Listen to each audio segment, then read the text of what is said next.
Your son can walk and see, but your fiancé won't let him, the homeless woman said. Nathaniel Castellano gripped the handles of his son's wheelchair as he pushed the boy through Grant Park in downtown Chicago. At 37, the most feared mafia boss on the South Side carried a weight that had nothing to do with his empire of casinos and real estate. It was the weight of watching his only child, Ethan, sit motionless behind dark glasses for 2 years since the accident that supposedly took his sight and his ability to walk. But when the woman stepped in front of them, pointing directly at Ethan, Nate felt something shift in the cold November air. She was 27, though the streets had aged her beyond her years. Her clothes were worn and dirty, her brown hair tangled from weeks without shelter. But her green eyes burned with a determination that made even a man who'd ordered deaths without flinching stop in his tracks.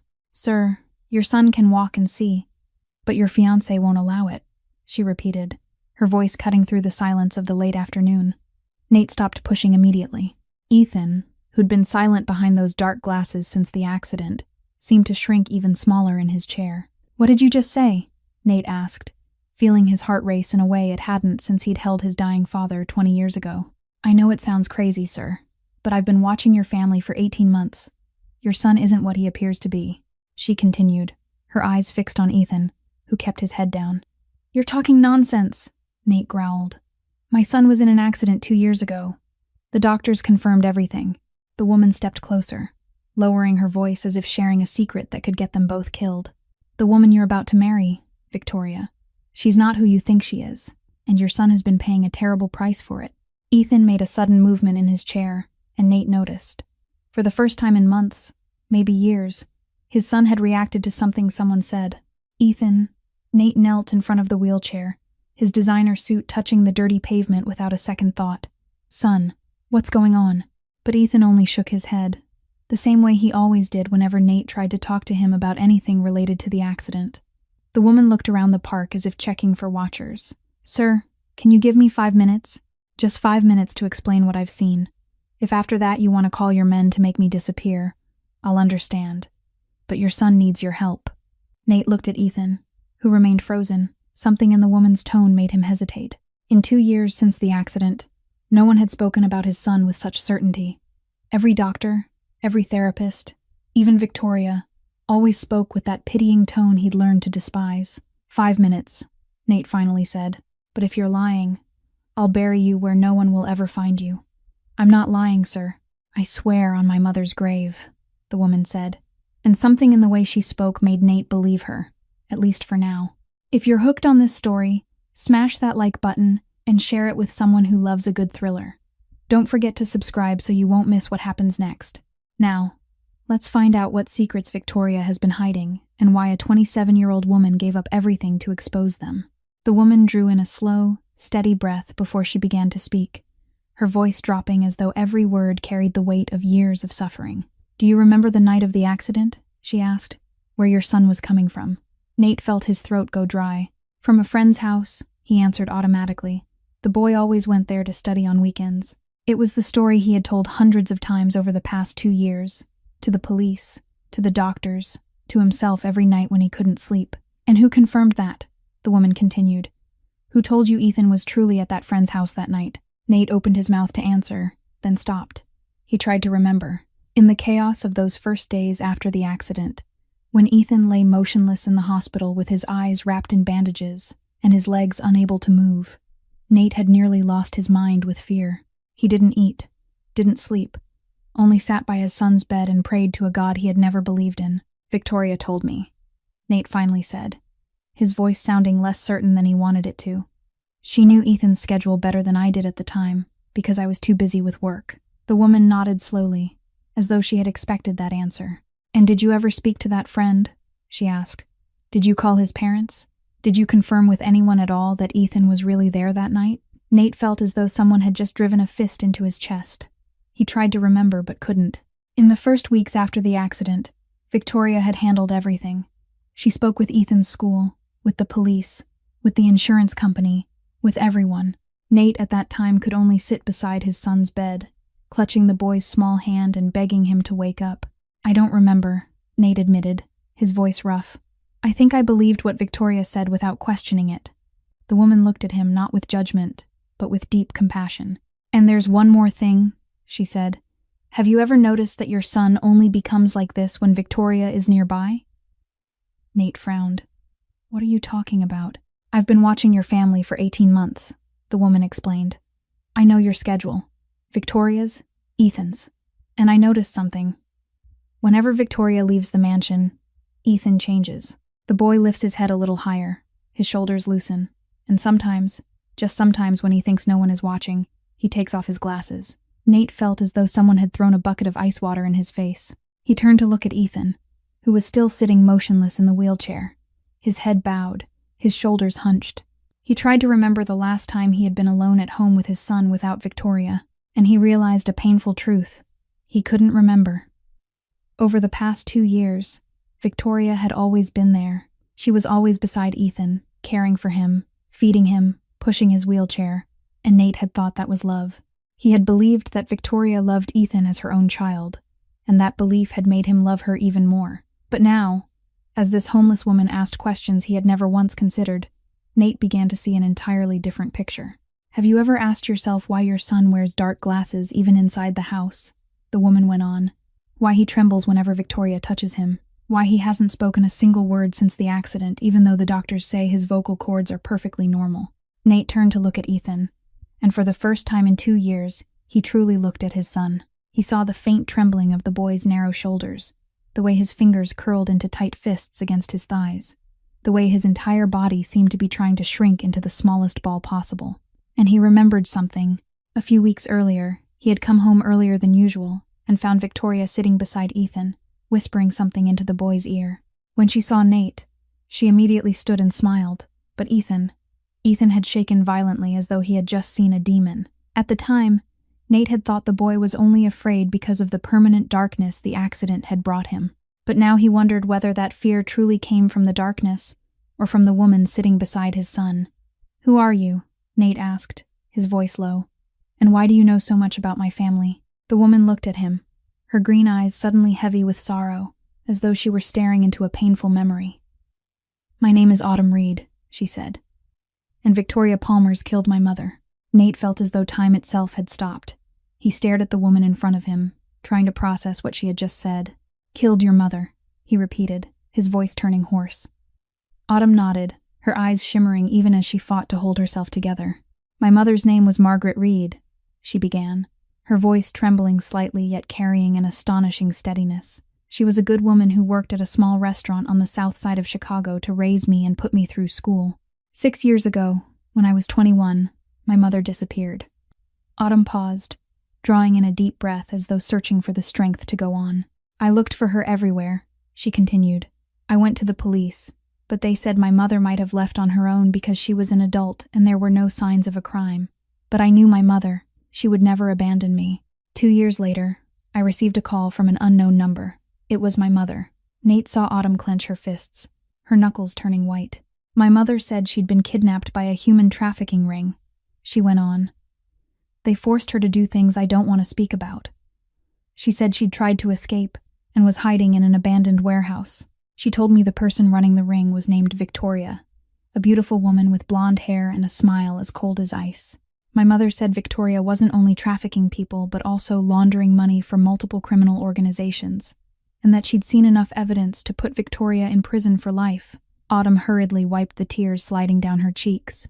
"My mother told me she was about to go to the police," she said, her voice breaking. "She warned me to be careful and not to trust anyone. She said that if anything happened to her, I had to find a way to expose Victoria at any cost." That was the last time I ever heard my mother's voice. Nate felt a chill crawl up his spine.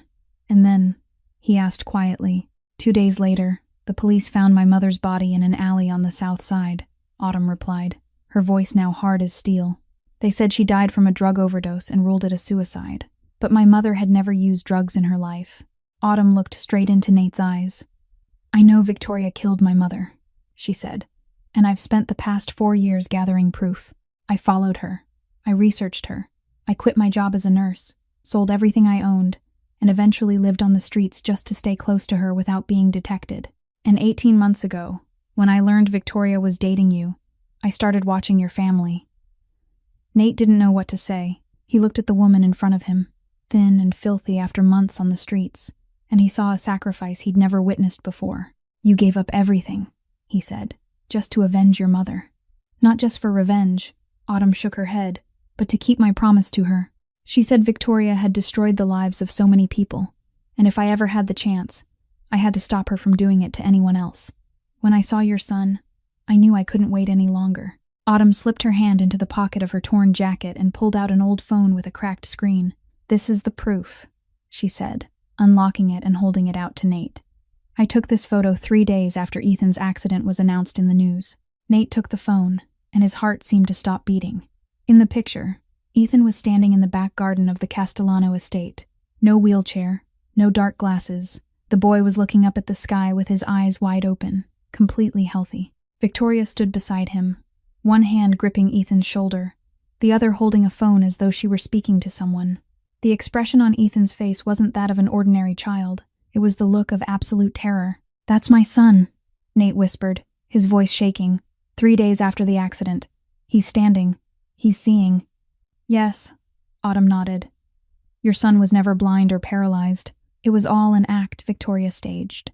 And if you don't act right now, that boy will have to keep living in that hell until Victoria achieves whatever she's planning." Nate looked down at the photo, then over at Ethan sitting in the wheelchair, his head still bowed, his shoulders still trembling, and in that moment, a fury he'd never known before ignited in his chest. "What did she do to my son?" he asked through clenched teeth. "That's what I don't know yet," Autumn replied. "But I do know one thing for certain.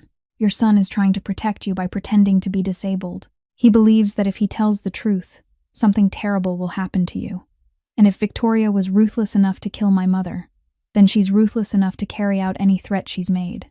Nate stood frozen in the park, the photograph on the battered old phone burning against his palm as if it were made of fire. 2 years. 2 years he had believed his son was blind and paralyzed. 2 years he had watched Ethan sit in darkness, thinking the boy would never see sunlight again or run the way other children did. And all of it had been a performance his son had been forced to play every single day out of fear. He clenched the phone so tightly his knuckles turned white. "Come with me," Nate said to Autumn, his voice cold as ice, though not directed at her. "I need time to verify what you've told me, and in the meantime you'll stay somewhere I can monitor you." Autumn didn't argue. She understood that a Mafia boss couldn't place his trust in a stranger after only a few minutes of conversation, no matter how convincing her words were. "I understand," she nodded. "But please hurry. Victoria is planning the wedding for next week, and I don't know what she'll do to Ethan once she becomes your legal wife." Nate pulled out his phone and called Frankie Torres, his most trusted right hand. "Bring the car to Grant Park now," he said curtly, "and prepare a secure room in the casino basement. No one is to know." 15 minutes later, a black SUV slid into the parking area near the park. Frankie Torres stepped out, a 45-year-old man with a scarred face and eyes sharp as blades. He had served Nate's father before Nate was even born, and was one of the few people Nate trusted without question. "Boss." Frankie glanced at Autumn with suspicion. "Who is she?" "Take her to the safe room at the casino," Nate ordered. "Give her food, water, clean clothes. No one touches her, and no one knows she's there." Frankie nodded without asking anything else. After years working for the Castellano family, he had learned that sometimes silence was the best answer. "One more thing," Nate added as Frankie prepared to usher Autumn into the vehicle. "I need you to investigate Victoria Palmer's.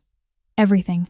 Her past, her real identity, her connections, her finances, anything you can find. And don't let her know."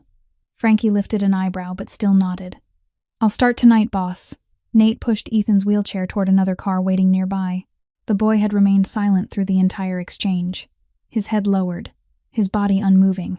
But Nate knew his son had heard everything, and he wondered what Ethan was thinking, what he was afraid of, what he was hoping for behind those dark glasses. That night, Nate lay in bed unable to sleep. Victoria lay beside him, the steady breathing of someone deep in slumber. He stared at the woman he had planned to marry, the woman he had believed would be the perfect stepmother for Ethan, and nausea churned in his stomach. If what Autumn said was true, then he had been sharing a bed with a murderer. He had allowed a murderer to care for his son for 2 years. When the clock struck 2 in the morning, Nate slipped quietly from the bed. He moved down the darkened hallway of the mansion, each step careful not to make a sound. Ethan's room was at the far end, the door ajar as always. Nate pushed it open, and what he saw tore his heart apart. Ethan was curled on the bed, his small shoulders shaking in waves. The boy was crying silently, trying not to make a sound as though afraid someone might hear him. The dark glasses were still on his face, even though the room lay in complete darkness. Nate felt his legs threaten to give way. His son, the only child he loved more than his own life, had cried alone in the night like this how many times over the past 2 years? And he hadn't known. He had been too busy with his criminal empire, with gang wars, with multi-million-dollar deals, forgetting the one thing that mattered most. His son had been suffering under this roof, and he hadn't realized it. Nate wanted to step inside, to gather his boy into his arms and tell him everything would be all right. But he knew he couldn't do that yet. If he acted now, Victoria would know something was wrong. And if she was truly as dangerous as Autumn claimed, he didn't know what she might do. He had to wait. He had to gather evidence. He had to make sure that when he moved, Victoria wouldn't have a single chance to harm Ethan ever again. Nate stood in the shadows, watching his son cry, and silently swore to himself. Whoever Victoria really was, whatever power she held, however many people stood behind her, he would uncover the truth. And if she had truly done what Autumn said, he would make sure she paid for it. Not with a quick bullet, but with suffering stretched across the rest of her life. When Nate returned to the bedroom, Victoria was still sleeping deeply, a faint smile on her lips as though dreaming something pleasant. And Nate realized that was the smile of someone who thought she had already won. But she was wrong. The next morning, Nate sat at the breakfast table as he always did, but everything felt different. He watched Victoria enter the room with her radiant smile, her golden hair neatly brushed, the cream-colored dress hugging her flawless figure. She was beautiful, Nate had to admit that. But now he saw what he had overlooked before. Her smile never quite reached her eyes. "Good morning, my love," Victoria said as she leaned down to kiss his cheek. "I have to meet the wedding planner this morning to finalize the menu for the ceremony. Do you want me to bring anything back for Ethan?" Nate felt his body stiffen when Victoria's lips touched his skin. Those lips might have ordered people to be killed. The hands resting on his shoulders might have done terrible things to his son. "No need," Nate replied, his voice so calm he surprised himself with his own ability to perform. "I'm staying home with Ethan today." Victoria hesitated for a fraction of a second, something flashing in her eyes so quickly, Nate almost missed it. But he didn't. It was wariness. "You're not going to the casino today?" she asked, her tone still sweet but something taut hiding underneath. "I've neglected the boy for too long," Nate said, taking a sip of coffee and looking straight into Victoria's eyes. "I want to spend time with my son." Victoria smiled, but Nate saw her jaw tighten for a moment. "That's wonderful, my love," she said. "Ethan will be so happy. I'll tell the staff to prepare a special lunch for the two of you." When Victoria left, Nate stood by the window watching her car until it disappeared at the end of the road. Then he went to Ethan's room. The boy was sitting in his wheelchair by the window, dark glasses hiding his eyes, his body unmoving like a statue. But when Nate stepped inside, he noticed what Autumn had described. Ethan's shoulders were not as tense as when Victoria was home. The boy seemed to be breathing more easily. "Ethan," Nate called softly, "would you like to go into the garden?" Ethan did not answer, only nodded faintly, and Nate realized it was the first time in many months his son had responded to him without Victoria standing nearby. That afternoon, while Nate sat in his home office, his phone vibrated. Frankie's message contained only 4 words. "I found it." Nate ordered Frankie to come to the mansion immediately and to make sure Victoria was still out. 20 minutes later, Frankie walked into the office carrying a black leather briefcase, his face pale in a way Nate had never seen in over 20 years of knowing him.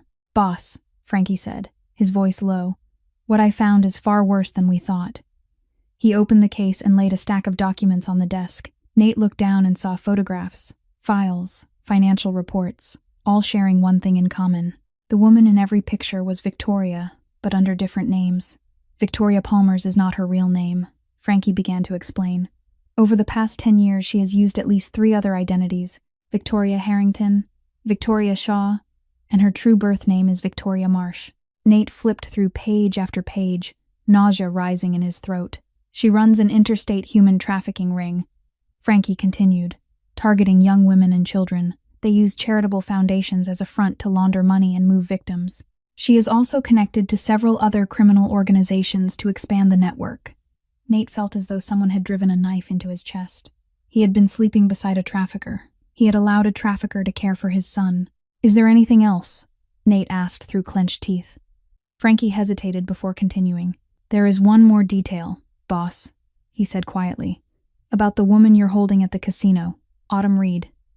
I checked her story and it all lines up. Her mother, Margaret Reed, truly was one of Victoria's victims, and from what I found, she was killed for trying to escape and threatening to go to the police. Nate closed his eyes, trying to contain the fury surging through his veins. So that girl was telling the truth, he said. Yes, boss, Frankie nodded. And there is more. I looked into Ethan's accident, and there are too many inconsistencies. No witnesses, no traffic cameras recorded anything, and the only person at the scene when the police arrived was Victoria. Nate opened his eyes and stared at Frankie. You're saying Victoria staged the accident. I'm saying there is no evidence the accident ever happened, Frankie replied.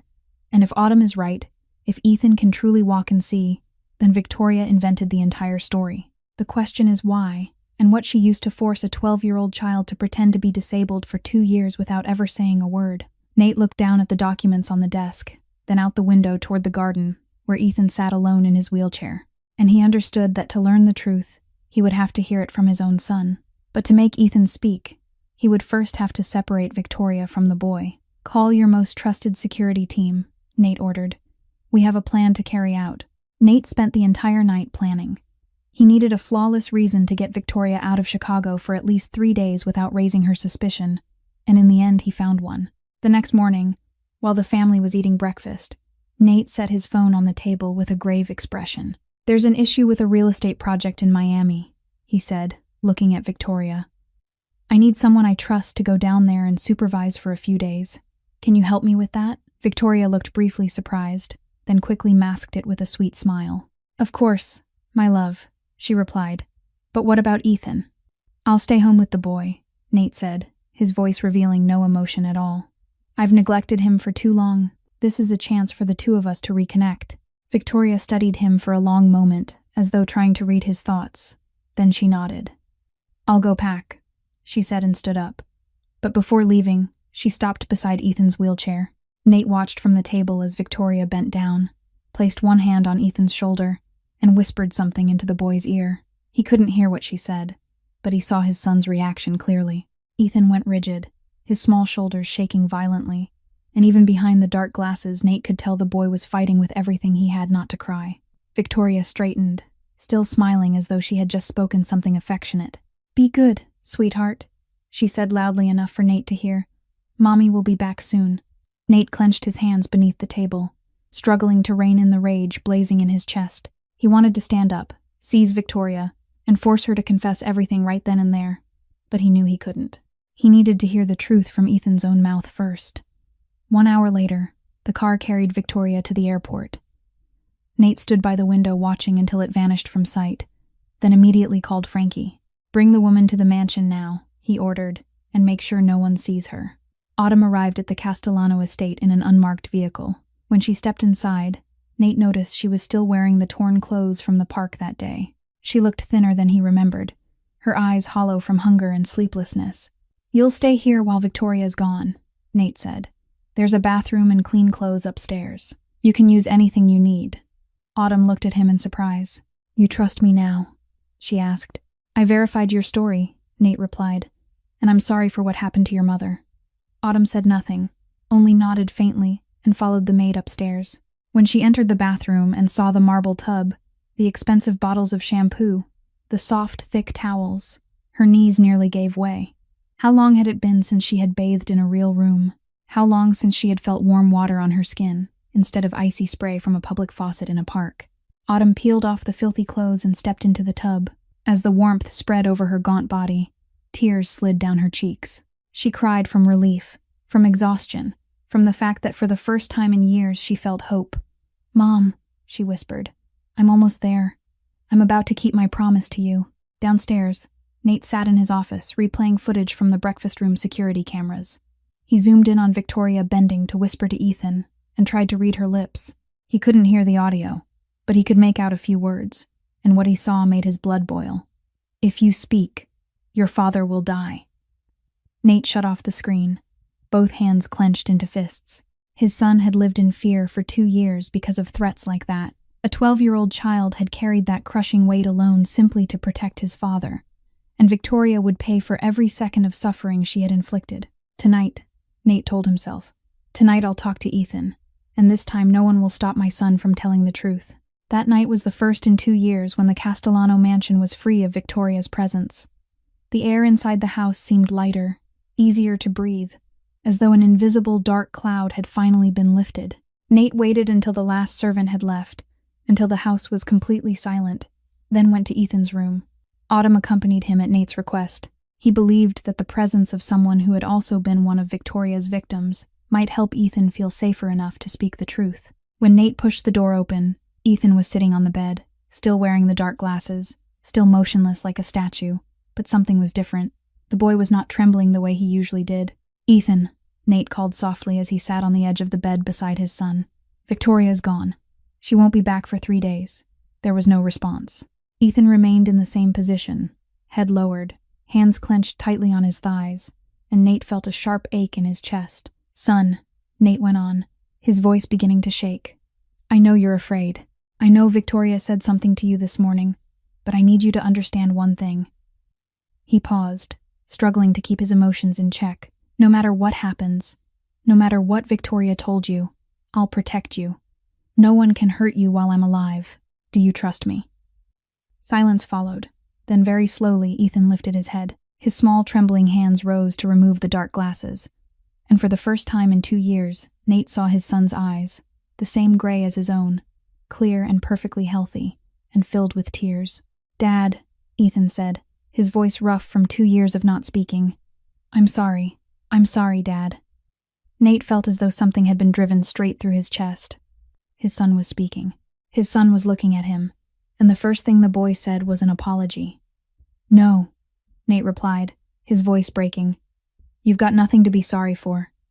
Tell me what happened." Ethan looked at his father, then at Autumn standing silently by the door. She nodded gently, encouraging him. Ethan drew in a deep breath and began. "There was no accident, Dad," the boy said, his voice trembling but resolute. "Victoria kidnapped me. 2 years ago, she picked me up after school and said you told her to take me somewhere as a surprise. I believed her because she was your girlfriend, but she didn't bring me home. She took me to a warehouse and kept me there for a week." Nate felt fury surge in his chest but forced himself to hold it back. He needed to hear everything. "I was so scared, Dad," Ethan continued, tears sliding down his cheeks. "She told me that if I didn't do what she said, she'd kill you. She said she had a kind of poison nobody could detect and that she'd put it in your wine. She said she'd done it many times before and nobody had ever caught her." The boy choked on his words. "She made me drink something that kept my legs from moving for several days. Then she took pictures and told the police I'd had an accident. She said if I told anyone the truth, she'd kill you immediately. I was terrified, Dad. I didn't want to lose you." Nate could no longer restrain himself. He pulled his son into his arms and held him tightly, as though the boy might disappear if he let go. And for the first time in 20 years since his own father had died, Nathaniel Castellano cried. "I'm sorry," he said, his voice shattering. "I'm sorry I didn't see it. I'm sorry I didn't protect you. I'm sorry I let you suffer alone for 2 years." Ethan clung to him, his small body shaking with sobs. "I don't blame you," the boy said. "I just wanted to protect you. I love you." "I love you too," Nate whispered, "more than anything in this world, and I swear to you Victoria will pay for what she did. She'll never be able to hurt you or anyone else again." Autumn stood by the door, silently wiping away her tears. She watched the father and son holding each other and thought of her own mother. She hadn't been as lucky as Ethan. She hadn't had anyone come to save her, but at least now her death would mean something. The sacrifice Autumn had made over the years wouldn't be in vain. A child had been freed, and Victoria Palmer's would face justice. When Ethan finally calmed down, he looked at his father with reddened eyes. "Dad," he said, "there are more things I need to tell you, about what I saw and heard during the 2 years I pretended to be blind and unable to walk. Victoria thought I didn't know anything, but I know everything." Nate looked at his son, a spark of hope lighting in his eyes. "Tell me," he said. "Tell me everything you know." Ethan sat on the bed, and for the first time in 2 years, he didn't have to pretend, didn't have to hide, didn't have to be afraid. And what he said next left both Nate and Autumn stunned. "Victoria isn't just a kidnapper, Dad," Ethan said, his voice small but clear. "She's the head of something huge. I heard her on the phone a lot because she thought I couldn't hear anything. She talked about transporting people, about money, about the women and children they captured. Nate clenched his hands, forcing himself to control the fury boiling in his veins. Autumn stepped closer, her eyes shimmering. That's exactly what my mother witnessed. That's why she was killed. Do you remember anyone she mentioned? Nate asked. Any names you can recall? Ethan nodded. There was someone named Theo, he said. Theo Grayson. She called him all the time and always said he was her man on the inside. I didn't fully understand, but it sounded like he worked for you while secretly taking orders from Victoria. Nate felt as though someone had punched him in the stomach. Theo Grayson, the 30-year-old man he had trusted with critical matters in the organization. The man he believed to be absolutely loyal, revealed as a traitor. Is there anything else, son? Nate asked, his voice dropping. Ethan thought for a moment. I heard her talk about a warehouse in the southern part of the city, he continued. That's where she kept me during the first week. She called it the hub and said that was where they stored everything important. I don't know the exact address, but I remember trains running very close and a strong chemical smell in the air. Autumn spoke up suddenly. The old industrial zone on the south side, she said, near the rail lines and an abandoned chemical plant. I followed Victoria to that area many times, but didn't dare go in because there were too many guards. Nate looked at Autumn with new eyes. She had known more than he realized. She had tracked Victoria for 18 months, gathered information, sacrificed everything while waiting for this chance. Thank you, Nate said, his voice softening for the first time when he spoke to Autumn. Without you, I would never have learned the truth. My son would still be living in hell, and I'd be marrying a killer. Autumn shook her head. Don't thank me, she said. I'm doing this for my mother, for every victim Victoria destroyed. Ethan just happened to be someone I could save. But you did save him, Nate replied, and that means more to me than anything in the world. They looked at each other for a brief moment and something shifted in the air. Nate saw a woman who had given up everything for justice, someone who refused to break even after life had driven her to the very bottom. And Autumn saw the most powerful man in Chicago crying for his son, a father willing to do anything to protect his child. Dad, Ethan spoke up, breaking the moment. I like Autumn. She has eyes like my mom's. Nate and Autumn both froze. It was the first time Ethan had mentioned his biological mother, the woman who died giving birth to him, and Nate realized something. Over the past 2 years, he had been so consumed by the supposed accident that he had forgotten his son was grieving her too. She'll stay here with us, Nate said. At least until all of this is over. Autumn looked at Nate, then at Ethan, and felt something warm spread through her chest. She had lived alone for too long, fought alone for too long, and now, for the first time in many years, she wasn't alone anymore. So what do we do now, Dad? Ethan asked. Nate stood, his eyes burning with the cold resolve that had made him the most feared Mafia boss in Chicago. We gather evidence, he said. We identify everyone connected to Victoria's network. And once we have everything, we make sure she can never hurt anyone again. Autumn stepped to Nate's side. I've waited 6 years for this moment, she said, her voice hard as steel. I'll do anything to expose Victoria, for my mother, for Ethan, for everyone she destroyed. Nate met Autumn's gaze and nodded. From this moment on, we're allies, he said. And Victoria Palmer's is going to face the one thing she fears most, the truth. Ethan looked at his father and the woman standing beside him, and for the first time in 2 years he smiled, a real smile, not the forced one he had learned to wear. That night, after Ethan had fallen fast asleep, Nate and Autumn sat in the study planning what would come next, and when their eyes met by accident, they both knew something had changed. In the darkness of conspiracy and danger, a small light had begun to flicker. Everything collapsed on the second night. Nate was sitting in his study with Autumn, discussing a plan to infiltrate the warehouse on the south side, when his phone vibrated. Frankie's message contained only 3 words. She's back already. Nate felt the blood in his veins turn to ice. Victoria was not supposed to return yet. She still had another day in Miami, unless she knew something was wrong. He sprang to his feet and ran for Ethan's room, Autumn close behind. Ethan was sleeping on the bed, his face peaceful for the first time in 2 years. Nate hated waking him, but he had no choice. Ethan, wake up, son, he whispered, shaking the boy's shoulder. We have to go right now. Ethan opened his eyes, and fear immediately rushed back into his young face. She's back, Dad, he asked, his voice trembling. Yes, but I won't let her hurt you, Nate replied as he lifted his son into his arms. We have to leave. They had barely reached the hallway when gunshots exploded from downstairs. 1 shot, 2 shots, 3 shots, followed by someone screaming and the sound of shattering glass. Nate shoved Autumn and Ethan into a small room at the end of the corridor, where a hidden door led to a tunnel only he and Frankie knew about. His father had built it decades earlier as an emergency escape route, and Nate had never imagined he would use it to flee from the woman he planned to marry. He pressed on a wooden panel and the secret door swung open, revealing a dark stairwell plunging underground. "Go down," he ordered. "Keep going and don't turn back. There's a car waiting at the end. The keys are inside." "What about you?" Autumn asked, her eyes tight with fear. "I have to find Frankie," Nate said. But before he could turn away, Frankie appeared at the far end of the hallway, clutching his stomach, blood soaking through his white shirt. "Boss," Frankie said weakly, "she's got someone inside the house. Theo Grayson." He opened the doors for them. "How many?" Nate asked. "At least 10, Frankie replied, "and they're coming up the stairs. You have to go now." "Frankie, you're hurt," Nate said. "I know," Frankie smiled, the kind of smile Nate had seen on men who were ready to die.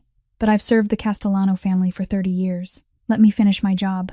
Nate looked at the man who had stood beside him since he was a child, the man who taught him how to shoot, how to read people, how to survive in the underworld, and he knew he could not change Frankie's mind.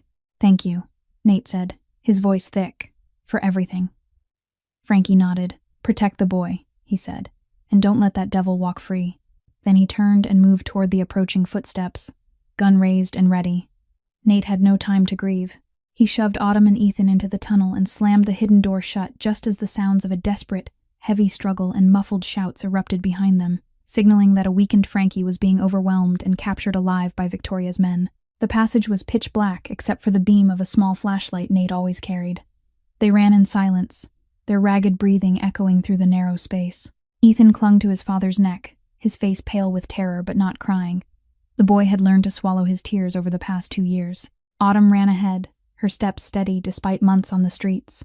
She was used to fleeing, to darkness, to danger, but she had never run to protect anyone but herself.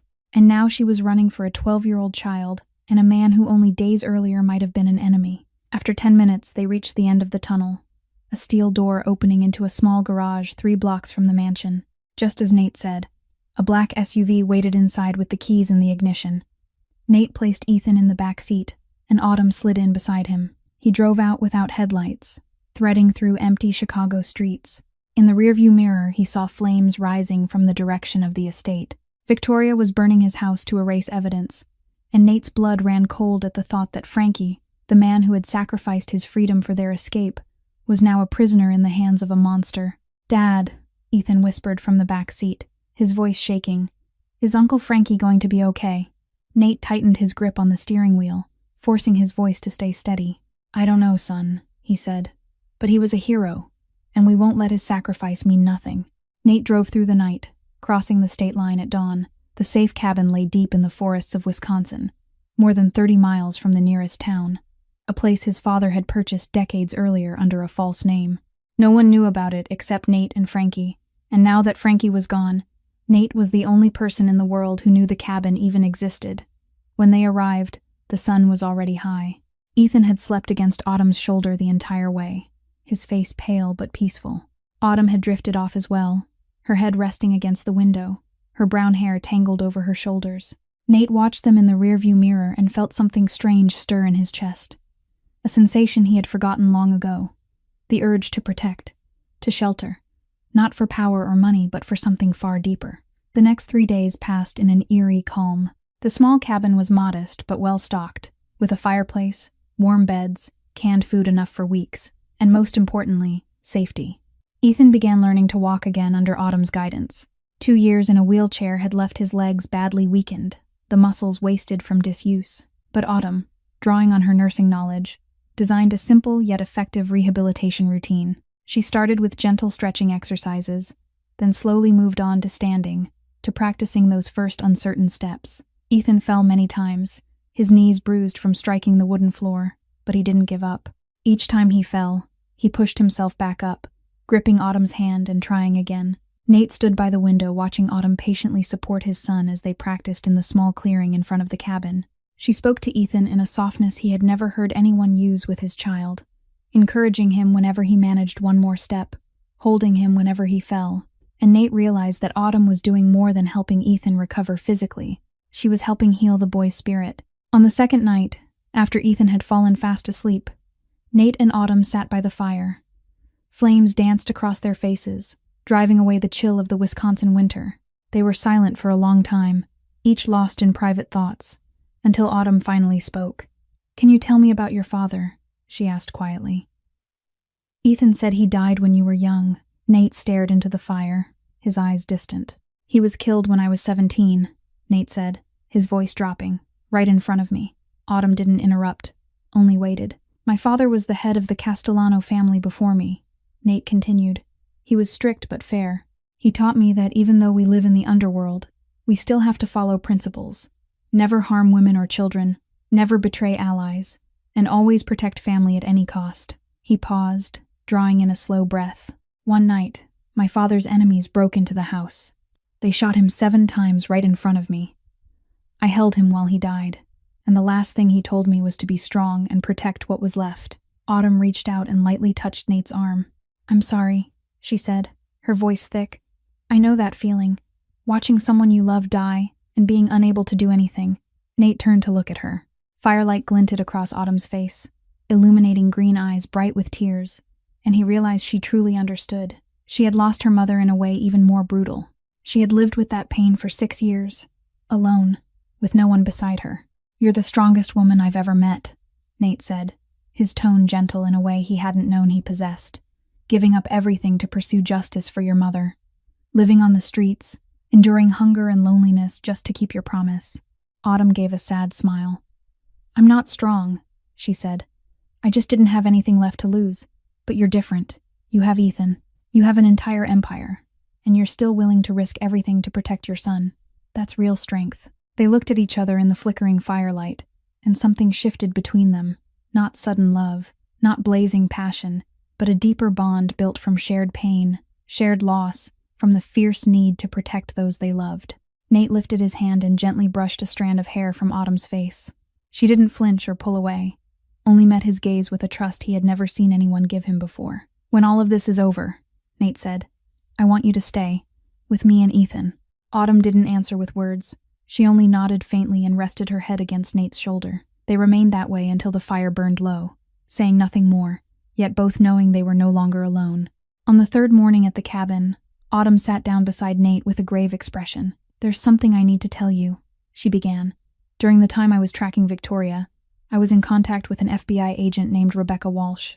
She specializes in human trafficking cases and has been investigating Victoria for years, but didn't have enough evidence to make an arrest." Nate frowned. "The FBI," he said, his voice edged with suspicion. "You know who I am. I can't work with them." "I know," Autumn nodded. "But things are different now. Victoria is hunting us. You can't rely on your organization because there's a mole inside, and we need proof to put her in prison, not a bullet in the dark that would turn you into a murderer in the eyes of the law." Nate fell silent, thinking. He hated admitting it. But Autumn was right. With Theo Grayson's betrayal, he didn't know who else inside his ranks could be trusted. And if he killed Victoria without evidence of her crimes, he'd go to prison while Ethan would be sent to foster care. "What are the terms?" Nate asked. Autumn met his gaze. "I spoke to Agent Walsh before everything happened. She agreed that if you provide evidence about Victoria's trafficking network and testify against her, the FBI will protect Ethan and won't prosecute you for your past crimes. They want Victoria and her operation, not you." Nate looked out the window where Ethan sat on the cabin steps, stretching his legs the way Autumn had taught him. His son had endured too much, and if cooperating with the FBI could keep him safe and drag Victoria into the light, he was willing to do it. "Call her," Nate said, "but I want to meet her in person before I agree to anything." That afternoon, Agent Rebecca Walsh arrived at the cabin. She was a woman in her 40s, with short black hair and the sharp eyes of someone who had seen far too much darkness in the world. She looked at Nate not with the contempt he usually saw from law enforcement, but with cautious respect. "Mr. Castellano," she said, "I don't like what you do, but I hate Victoria Palmer's more. She's destroyed the lives of hundreds of women and children, and if working with you puts her behind bars, I'm willing." They sat down and went over the details. Agent Walsh explained that the FBI had been tracking Victoria's network for 5 years, but she was meticulous and left no direct evidence behind. If they could locate the server containing transaction data or lists of victims, that would be enough to take Victoria and her entire operation to court. Ethan walked into the room, his legs still weak but now strong enough to carry him without support. "I know that place," he said. "The warehouse where Victoria kept me. I remember everything." Agent Walsh stared at him in surprise, then turned to Nate. Nate nodded. "My son pretended to be blind and deaf for 2 years," he explained. "He heard and saw far more than Victoria realized." Ethan sat at the table and began to draw. His small hand moved steadily across the paper, sketching the layout of the warehouse where he had been held. "I remember 2 levels," he said while drawing. "The lower floor is where they kept people. Lots of small rooms with metal doors. The upper floor is offices with computers and filing cabinets. The main entrance is in front, but there's a back door that leads to a parking lot. And I heard trains passing every night, really close." Agent Walsh studied the sketch, her eyes lighting up. "That's the old industrial zone on the south side," she said. "We've suspected that area for a long time, but never had enough to secure a warrant. With this information and the boy's statement, we can move." Nate looked at his son, pride and anguish filling his chest. His 12-year-old child had memorized every detail during captivity, turning terror into a weapon against the woman who'd tortured him. "We're going in," Nate declared. "Autumn and I will get the evidence. The FBI waits outside and moves in when we give the signal." Agent Walsh nodded once. "Tomorrow night," she said. "We move tomorrow night." The following night, Nate and Autumn moved into the abandoned industrial district on the south side of Chicago. The sky moonless, darkness draping over everything like a heavy black blanket. The stench of old chemicals and rusted metal thickened the air, just as Ethan had described. While in the distance a train horn wailed and tore through the stillness. The warehouse sitting at the end of a dirt road as a 2-story red brick structure with boarded windows that from the outside looked like any forgotten building, but which Nate knew contained the hell of hundreds of people. With Agent Walsh and the FBI team stationed half a mile away waiting for his signal. The plan simple in theory, with Nate and Autumn breaking in to find the server and the evidence before alerting the FBI, even though Nate knew that in his world no plan ever unfolded the way it was meant to. Entering through the back door, using Ethan's sketch to guide them into a pitch-dark and unnervingly silent interior, where Nate flicked on his small flashlight and swept its narrow beam across cold concrete walls. The lower level matching Ethan's description exactly, with cramped cells sealed by iron doors barely large enough for a person to curl up inside. One of them making Nate feel sick as he took in the icy floor, the absence of any bed or toilet, only a plastic bucket in the corner, realizing his 12-year-old son had been kept there alone in the dark for a week, before they climbed to the second floor where offices spread out with desks, computers, and rows of metal filing cabinets. Nate searching for the server while Autumn opened drawer after drawer and scanned file after file for one name, Margaret Reed, her mother, until Nate found the server hidden behind an old whiteboard, plugged in a portable drive, and watched the progress bar crawl forward at an agonizing pace, only to hear Autumn choke back a sound and turn to see her kneeling with a thin folder trembling in her hands. The clipped photograph showing a middle-aged woman with the same green eyes as Autumn, a gaunt face, and utter despair, beneath which a typed line read, "Margaret Reed, intake March 15th, disposal March 22nd. Reason attempted escape and threatened to contact police." The word disposal slicing like ice, as Autumn pressed the file to her chest and shook in silent sobs, while Nate knelt beside her, wrapped an arm around her shoulders and told her she had found the truth and kept her promise, and that tonight the people responsible would pay. Autumn forcing herself upright with fresh resolve, just as footsteps thundered on the stairs, and Nate shoved her behind the cabinets and drew his gun, while Theo Grayson burst in with 5 armed men, sneering that Victoria would be delighted. Nate had walked into her trap, Nate warning him coldly that betrayal meant death only for Theo to shrug and signal his men to fire, bullets ripping through the office. As Nate dove and dropped one attacker before a round tore into his left shoulder and sent him crashing to the floor with blood soaking his shirt, Autumn instantly grabbing his gun and returning fire to force the others into cover, dragging him behind a desk while pressing on his wound and demanding to know if the data had finished copying. Nate glancing at the screen to see 100% and grinding out that it was done, as Autumn yanked the drive free and shoved it into her jacket, telling him they had to go while he struggled upright against her and told her to signal the FBI and run, only for Theo to step back into view with his weapon aimed squarely at her head and announce that Victoria wanted them both alive. Just as Theo was about to pull the trigger, gunfire erupted from behind him and he collapsed onto the floor, screaming, clutching his leg. Agent Walsh and the FBI team stormed in and dropped the remaining gunmen within seconds. They had heard the shots and decided to move without waiting for the signal. "We need to interrogate him now," Nate said, forcing himself upright despite blood seeping through his shoulder. "He knows Victoria's plan." Agent Walsh nodded and motioned for medics to bandage Nate, while agents dragged Theo Grayson into a corner, his hands cuffed behind his back and his wounded leg pooling blood across the concrete. Nate knelt in front of the traitor, his eyes cold as steel. "You're going to tell me everything," he said in a low, threatening voice, "or I'll make sure you lose more than a leg tonight." Theo sneered even as his face blanched from blood loss. "You think you've won," he said. "Victoria is always one step ahead of you. Always." Nate grabbed Theo by the collar and hauled him closer. "Where is she?" "Victoria is where you think is safest." Theo grinned. "The cabin in Wisconsin. You thought nobody knew about it. My men spent hours breaking Frankie Torres under brutal torture before he died. He never wanted to talk, but they eventually forced the location out of him, and I passed it to Victoria right after." Nate felt the air ripped from his lungs. Ethan. His son was at the cabin with only 2 guards Agent Walsh had left behind. If Victoria had known for hours, she had more than enough time to act. "No," Nate whispered, his voice breaking. "Not Ethan." He bolted outside, ignoring blood seeping through the bandages, while Autumn ran after him, instantly understanding. Agent Walsh shouted orders behind them and sent a team to follow. But Nate was already throwing himself into an FBI vehicle and flooring the accelerator through dark streets. The drive to Wisconsin usually took more than 2 hours, but Nate did it in 90 minutes, blasting through red lights and speed limits, caring about nothing except arriving in time. Autumn sat beside him silently praying, watching the streetlights streak across Nate's face and seeing pure terror there for the first time on the features of Chicago's most ruthless crime boss. When they reached the cabin, everything was silent. Too silent. No lights, no sounds, no sign of life. Nate jumped out before the vehicle fully stopped and sprinted to the door. He shoved it open and felt his heart seize at the sight inside. The 2 guards lay dead on the floor, dried black blood staining the wood. They had been killed hours earlier, and Ethan was nowhere to be found. "Ethan!" Nate shouted, racing through every room, overturning furniture and ripping open doors.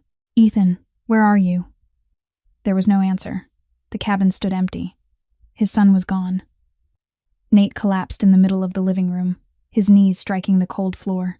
He had failed. He had let Victoria take the most precious thing in his life again. Autumn's phone suddenly vibrated in her pocket. A message from an unknown number. She opened it and went pale. "Nate," she said shakily, "you need to see this." Nate stood and stared at the screen where only a few lines froze his blood. "Dear Nathaniel, I have something that belongs to you. If you want to see your son alive, come to my penthouse alone. If I see the FBI or anyone else, the boy dies before you reach the door. You have 1 hour. Do not be late. Victoria." Beneath it was a photo of Ethan strapped to a chair with his hands bound behind him and tape over his mouth. His eyes wide with terror, yet fixed on the camera as if trying to tell his father he was still alive. Nate stared at the image as rage and fear twisted together inside his chest. Victoria had crossed the final line. She had touched the one thing he would die to protect. And this time he would not stop until she paid. "I'm going," Nate said with terrifying calm. Autumn grabbed his hand. "Not alone," she said. "We go together." Nate met her gaze and nodded. They had come too far to turn back. And tonight everything would end. Victoria's penthouse sat atop a skyscraper on the Magnificent Mile, overlooking all of Chicago glowing beneath the night sky. Nate and Autumn arrived exactly 50 minutes after receiving the message, with Agent Walsh and the FBI team trailing at a safe distance, waiting for a signal but ready to strike if necessary. Nate stepped into the main living area of the penthouse, the wound in his shoulder still throbbing beneath the bandages, while Autumn walked beside him, her steps light and controlled, her eyes scanning every corner of the vast space. The penthouse was luxuriously sterile, filled with white leather furniture, black marble floors, and abstract paintings lining the walls. Everything immaculate and soulless, just like its owner. Victoria stood in the center of the room wearing a blood-red dress, her blonde hair swept neatly into an elegant bun, looking as though she were heading to a gala rather than holding a child hostage. And right beside her, tied to a wooden chair, sat Ethan with his hands bound behind him and tape across his mouth, his eyes widening when he saw his father as tears slid silently down his cheeks, as if apologizing for something that was never his fault. Nate felt his heart splinter at the sight of his son, knowing Ethan had endured 2 years of hell only to be dragged back into another nightmare, and knowing it was because he had failed to protect him. Nathaniel. Victoria smiled sweetly, as though greeting him at a cocktail party. I'm so glad you came on time, and I see you brought your new girlfriend. Hello, Autumn. I've heard quite a bit about you. Margaret Reed's daughter. Wasn't she such a nuisance? Autumn clenched her fists but said nothing, refusing to let Victoria provoke her when Ethan's life was at stake. Let my son go, Nate said coldly. This is between you and me. He has nothing to do with it. Victoria laughed, the sound echoing sharply through the cavernous room. Nothing to do with it, she repeated. The boy is the only reason I'm here.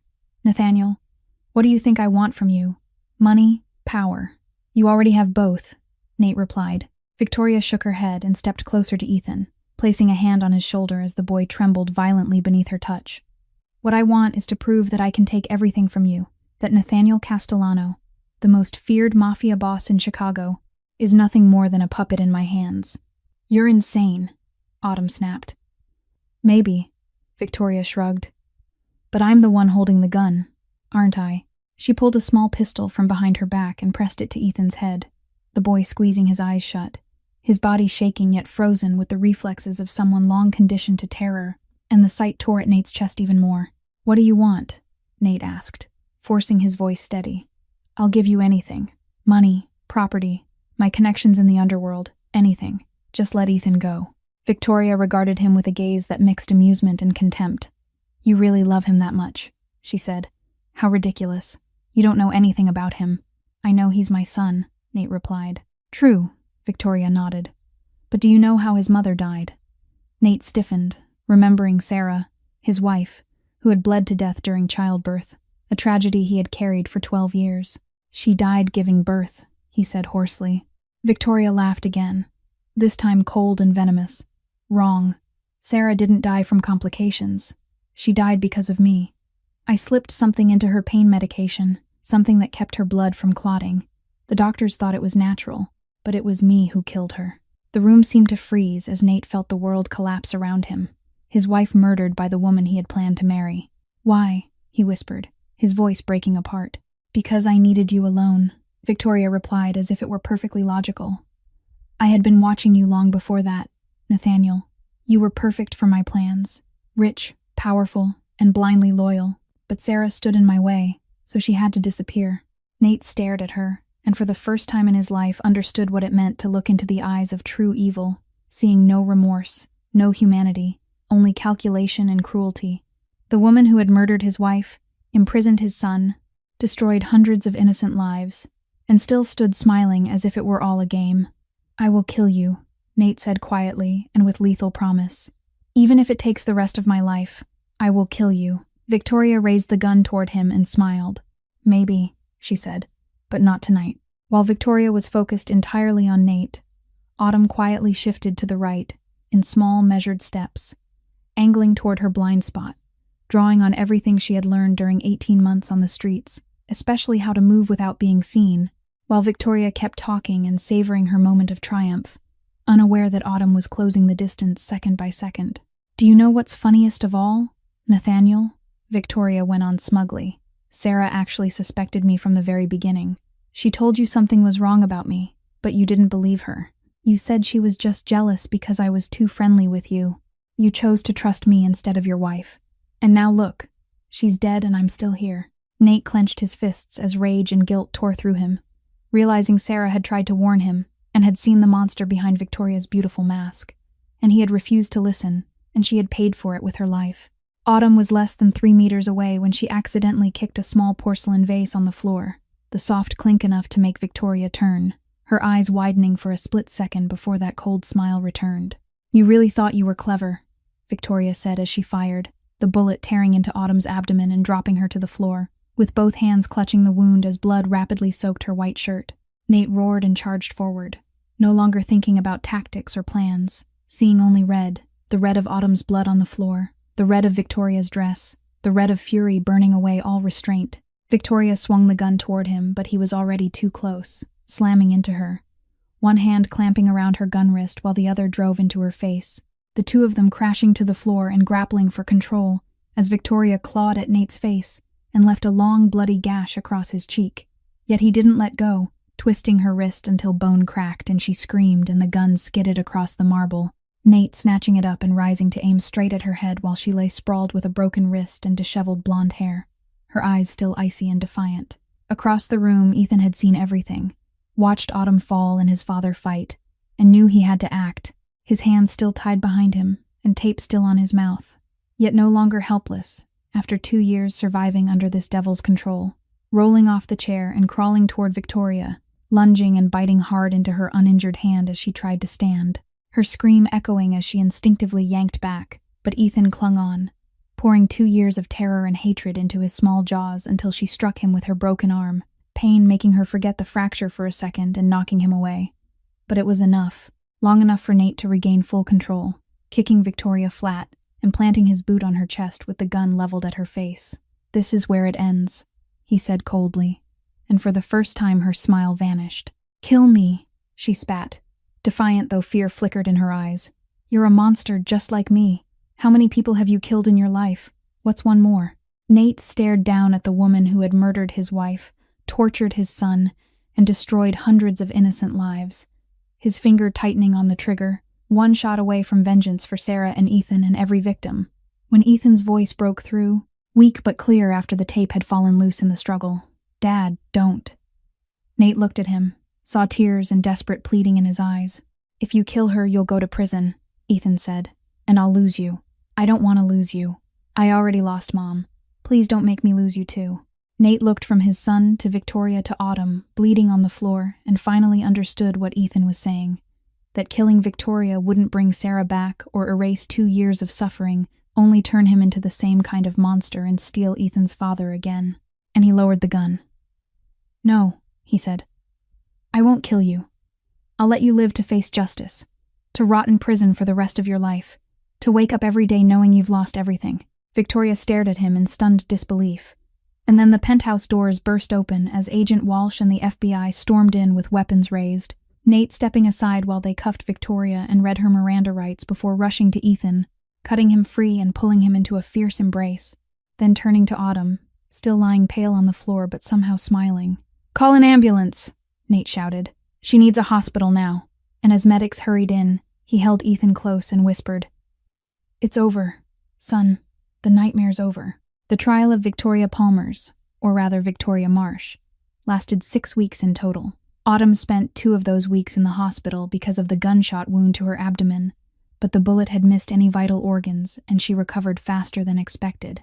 As soon as she was discharged, she appeared in court to testify about her mother, the years she spent tracking Victoria, and everything she had witnessed. Ethan testified by video because Nate didn't want his son to face Victoria in person again. The boy described 2 years of captivity inside his own home, the threats, the terror, and the way he had been forced to pretend to be disabled in order to protect his father. His testimony left the courtroom in stunned silence. Many people wept listening to a 12-year-old describe the hell he had survived. The evidence taken from the warehouse server delivered the final crushing blow. More than 500 files documented transactions, victim lists, and buyer names, all meticulously preserved as though Victoria had been curating a personal archive of her crimes. When the jury declared her guilty on more than 50 counts, including trafficking, murder, kidnapping, and fraud, she said nothing. She only fixed Nate with a look of hatred that he no longer feared. The judge sentenced her to life without parole. Victoria Palmer's would never again see sunlight beyond prison bars. A week later, Autumn stood before her mother's grave in a small cemetery outside Chicago for the first time since the burial 6 years earlier. Back then, she had been a 21-year-old girl, alone and desperate, unable to understand why her mother had died. Now she stood there with answers, and with a sense of peace she had once thought impossible. She whispered through tears and a trembling smile that she had kept her promise, that Victoria would never hurt anyone again, and that her mother could finally rest. She looked down at her hands, no longer stained with the dirt of the streets, but trembling with the weight of a mission finally accomplished. For 6 years, she had been a ghost, a shadow haunting Victoria's footsteps, trading her youth, her safety, and her dignity for this single moment of justice. The cold nights in the park and the hunger that had gnawed at her soul were now just distant echoes, replaced by the profound silence of a promise kept. "I'm not running anymore, Mom," she whispered into the wind. "I finally found my way back. Nate and Ethan waited behind her, giving her space while staying close. When Autumn turned back, Ethan stepped forward, took her hand, and told her gently that her grandmother was watching them from above along with his mother, and that they were smiling. Autumn pulled him into an embrace, and healing tears continued to fall. 3 months later, life had changed completely. Ethan returned to school at a new campus where no one knew his past.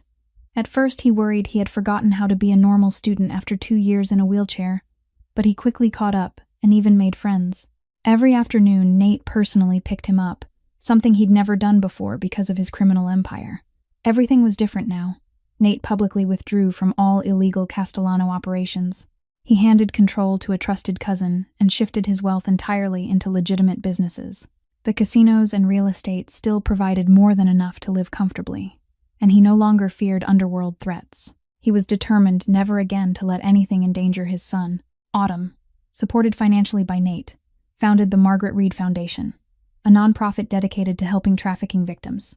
She used her nursing background and everything she had learned while tracking Victoria to build a support network for exploited women and children. In its first 3 months, the foundation aided more than 30 rescued victims with safe housing, medical care, and psychological support. Agent Walsh stayed in frequent contact, referring new cases and updating investigations. She explained that Victoria's arrest had triggered a domino effect that led to dozens of traffickers being captured and hundreds of victims freed.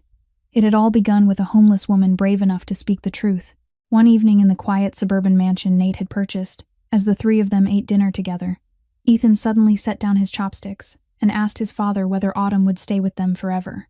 Nate and Autumn exchanged a look that answered the question without words. Autumn smiled, took Ethan's hand, and said she would if his father agreed. Ethan turned hopeful eyes toward Nate. Nate replied warmly in a way he didn't think he still could that he agreed very much. 1 year later, on an autumn afternoon when golden leaves drifted across the garden, Nate and Autumn held a small wedding ceremony attended only by those closest to them. There were no hundreds of guests like the elite weddings Nate once went to. There were no reporters or cameras. There was only Agent Walsh, a handful of trusted friends, and most importantly Ethan, standing beside his father with the brightest smile Nate had ever seen. When Nate spoke his vows, his voice trembled with emotion. "I lived in darkness for more than 20 years, he said while looking into Autumn's eyes. "You were the first light I ever saw. You saved my son. You saved me. And you taught me that even people who've lost their way can still find their path home. I swear I'll love and protect you until my final breath." Autumn smiled through tears. "I once thought my life was over," she replied.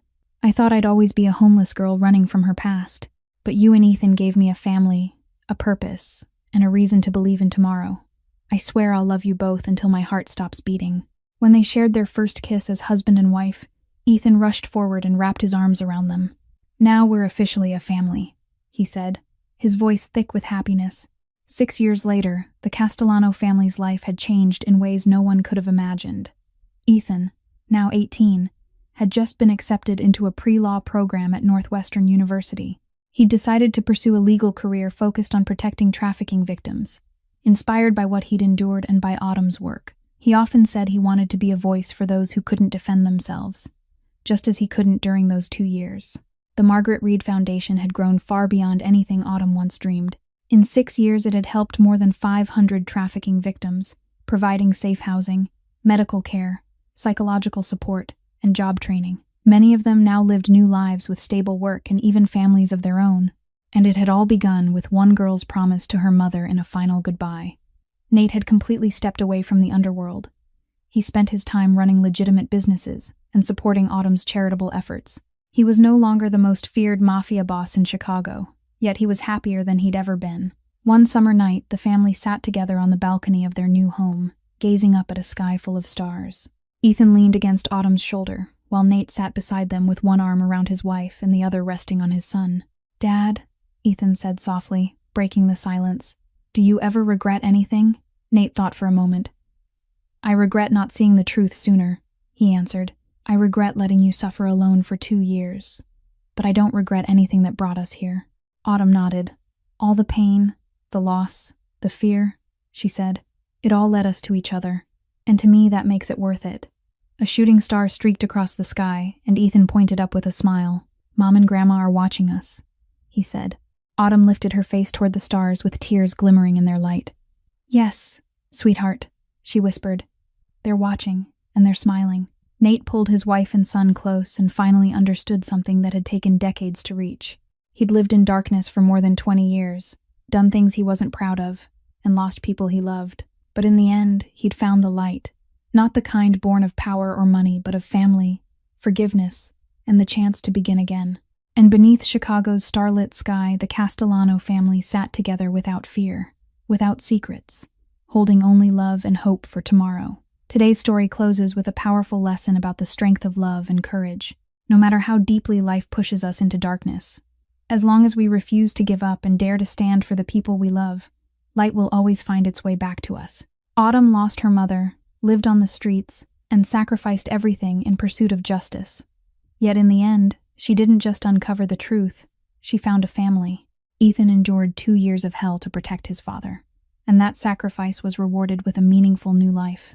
And Nate, once a ruthless mafia boss, learned that real strength doesn't come from guns or money, but from the courage to change and the courage to love. If this story touched your heart, please take a second to subscribe to our channel, hit like, and share this video so we can keep bringing you powerful stories every day. How did you feel about Nate, Autumn, and Ethan's journey?